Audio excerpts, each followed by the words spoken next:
And those are some of the headlines. This is Democracy Now!, democracynow.org, The War and Peace Report. I'm Amy Goodman. We begin today's show in Egypt, where protests are continuing following the presidential decree last Thursday, which grants Mohamed Morsi wide-ranging powers and shields his decisions from judicial review. On Sunday, security forces fired tear gas at hundreds of protesters in and around Tahrir Square in Cairo. More than 500 people have been injured in clashes between police and protesters since the decree was issued. Morsi's tried to reassure his detractors that the measure giving him sweeping new powers is temporary and not intended to concentrate power in his hands. Addressing supporters on Sunday, he indicated it was in keeping with the revolution.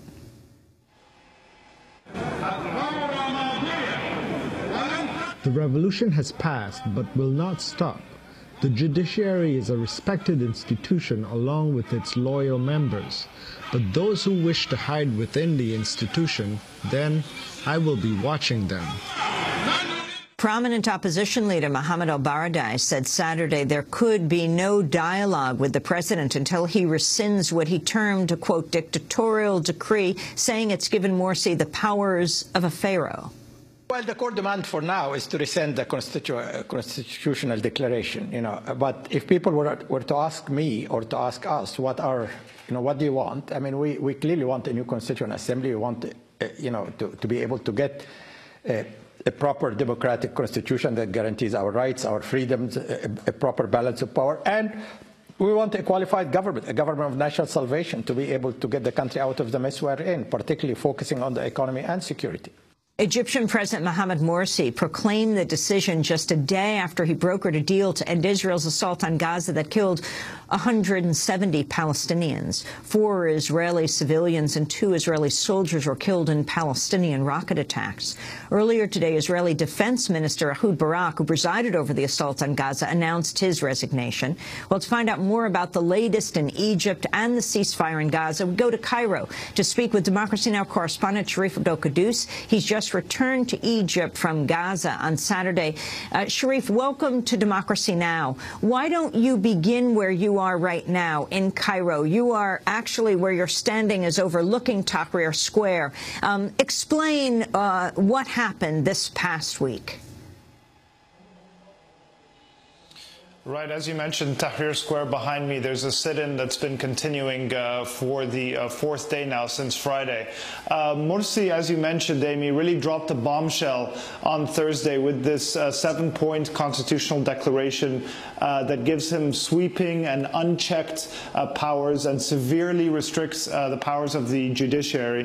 22 human rights organizations based in Egypt signed a statement against this decree, saying that the president now possesses authorities beyond any president or monarch in modern Egyptian history. At its core, according to the decree, judges now no longer have the power to dissolve the Constituent Assembly, to dissolve the Shura Council, which is the upper house of parliament, although the Constituent Assembly is really at the core of this.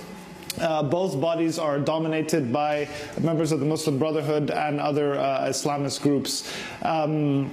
It also extends the work of the Constituent Assembly for 2 months. Next week, there was a court ruling that was before the Supreme Constitutional Court that could have disbanded the Constituent Assembly. This would have been the second Constituent Assembly to have been disbanded.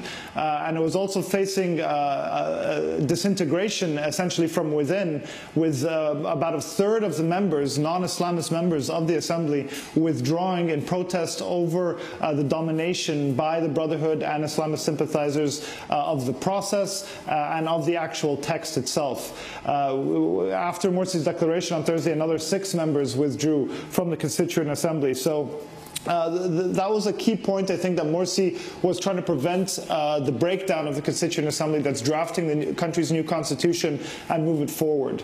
The decree also removes the public prosecutor, who is a Mubarak-era holdover.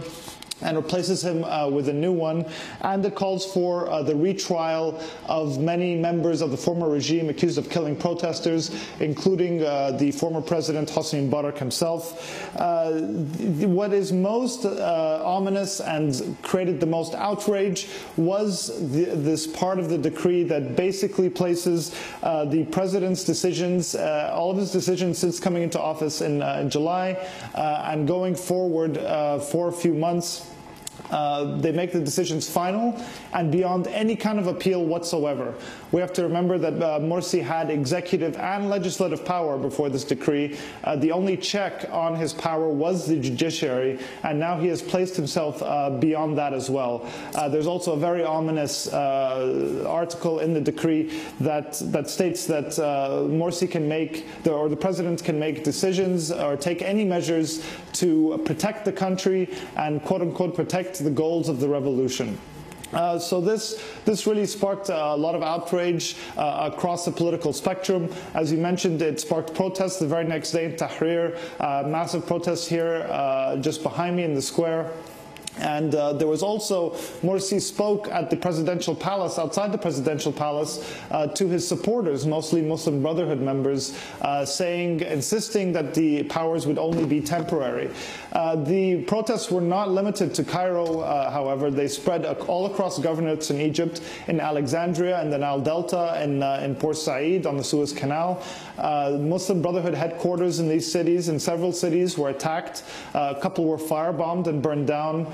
A young 15-year-old Muslim Brotherhood member was apparently killed on Sunday when a rock hit his head. So this has really sparked a big unrest in Egypt, and protests are being called for, massive protests, both for and against this decree, for and against Morsi tomorrow. Over 24 political parties and movements are supporting protests here in Tahrir behind me. The Muslim Brotherhood had initially planned a protest not far from here in support, but fearing further clashes and violence, they have moved it to another part of Cairo, across the Nile. And of course, the judiciary itself felt very under attack by this decree. Thousands of judges met on Saturday and began calling for strikes in many governorates across Egypt. The courts have shut down, effectively closing down the judicial system. However, Morsi is meeting just a couple of hours after this broadcast, as we're going out right now, meeting with senior members of the Supreme Judicial Council to try and find a way out of this crisis. But we're not sure, what is to come. I think the next few days will be very pivotal in Egypt's very turbulent transition. Sharif, over 150 judges, lawyers, and prosecutors gathered in Cairo Saturday calling for a strike to condemn President Morsi's move to sideline the judiciary.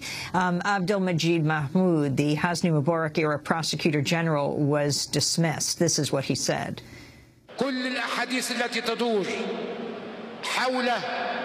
All talk of the Prosecutor General's office ignoring these cases, that the Prosecutor General's office hid or corrupted all the evidence.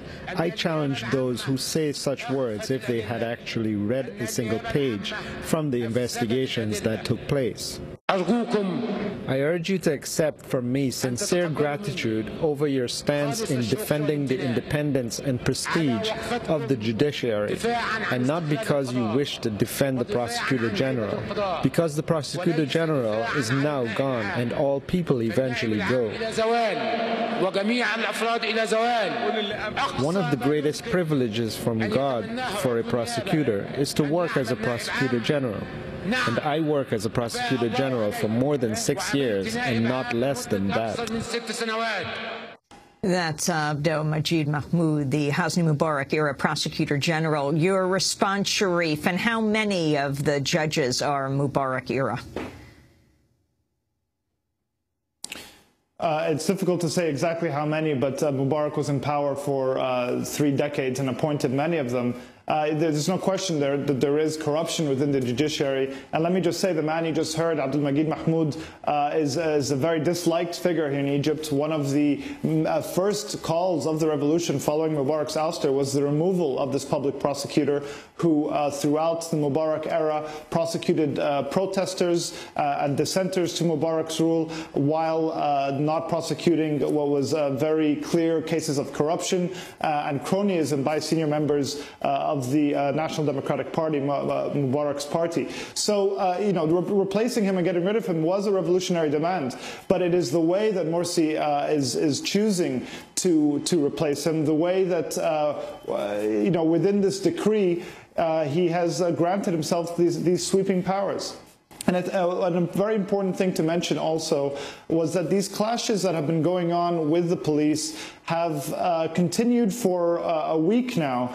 They began before Morsi's declaration. They began actually on the anniversary of what's called the Mohamed Mahmoud clashes here, which started last year, was a massive uprising on a street, Mohamed Mahmoud, which is just off of Tahrir Square, against the Supreme Council of the Armed Forces. Protesters clashed for several days with members of the security forces. 45 people were killed, thousands were injured, and to date, not one security official or anyone has been held accountable for the killings of these protesters. So many members of the revolutionary youth protested on the anniversary last week. Those protests escalated into clashes with the police. We've seen the police act with exactly the same kind of impunity under Mohamed Morsi as they have acted under Mubarak and under the Supreme Council of Armed Forces. Sharif, excessive use of force, tear gas, birdshot. One protester was killed, and right now there's actually a funeral. His funeral is being held behind me in Tahrir. Sharif, Republican Senator John McCain of Arizona, the past presidential candidate, has warned continued instability in Egypt could lead to a military or Islamist takeover. He was interviewed on Fox News by Chris Wallace Sunday. What are the chances, Senator, that we are headed for a new Islamist coup and a new Islamist state in Egypt? I think it could be headed that way. You could also be headed back to a military takeover if things went in the wrong direction. You could also see a scenario where there's continued chaos. I'll never forget, Chris, after I was in Egypt, I met with the young people who made the revolution in the square, and a young woman said, Senator McCain, it's not the first election we worry about, it's the second. That's what we have to worry about, a repeat of the Iranian experience in the 70s. So, look, but what should the United States of America do? They should be saying this is unacceptable. We thank Mr. Morsi for his efforts in brokering a ceasefire, which, by the way, is incredibly fragile.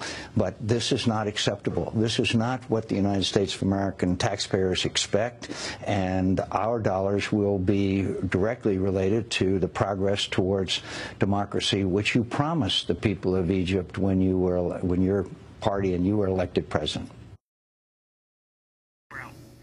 That was Republican Senator John McCain on Fox. Sharif. Well, it would have been great to hear Senator McCain have this concern for democracy and human rights during President Mubarak, when Senator McCain was in office. Mubarak was in office for decades, and there wasn't a peep. So, but, some of what he says is true. This is a cause for concern by many groups, and it sparked outrage by many groups. I think Morsi, we have to remember, he was elected on a very, very thin mandate. He won a razor-thin margin by 51% with a coalition that was cobbled together mostly of people who were voting against his opponent, Ahmed Shafiq, who was Mubarak's last prime minister. It's coming at a very divisive time where increasing battles over the Constituent Assembly and the Constitution and the role of religion in the state. And so he was trying to, appears to be trying to take control of Egypt's transition and force through the transition to get to a constitution, to get to parliamentary elections. but it doesn't seem that he has the mandate to do it, and it's evidenced by these massive protests, and tomorrow is expected to be a very pivotal day. Sharif, finally, before we break and then come back to you to talk about Gaza, where you've just returned from, hearing about the announcement of Morsi to consolidate power while you were in Gaza, the significance of his making this announcement in the midst of these negotiations that are taking place, even as we speak, in Cairo right now, with world leaders, including Hillary Clinton, the Secretary of State, going to see him in Cairo. Well, I'm sure that Morsi and his advisors were talking about this for some time, but it did come on when Morsi was enjoying widespread praise internationally and domestically for his handling of the crisis with Israel and Gaza, of Israel's assault on Gaza. This perhaps may have emboldened him to take these steps and take these measures and grant himself these sweeping powers. But yeah, as evidenced by protests again, it doesn't seem that he seems to have gotten away with it. But you know, Morsi did in Gaza. Every Palestinian I spoke to showered him with praise over his stance towards Gaza, over sending the Prime Minister, Hisham Andil, into Gaza in the midst of the bombing, helping to really change the tone around the crisis. And he was praised by the United States and by the Obama administration for being, you know, what they call a serious negotiator and being earnest in trying to achieve a ceasefire.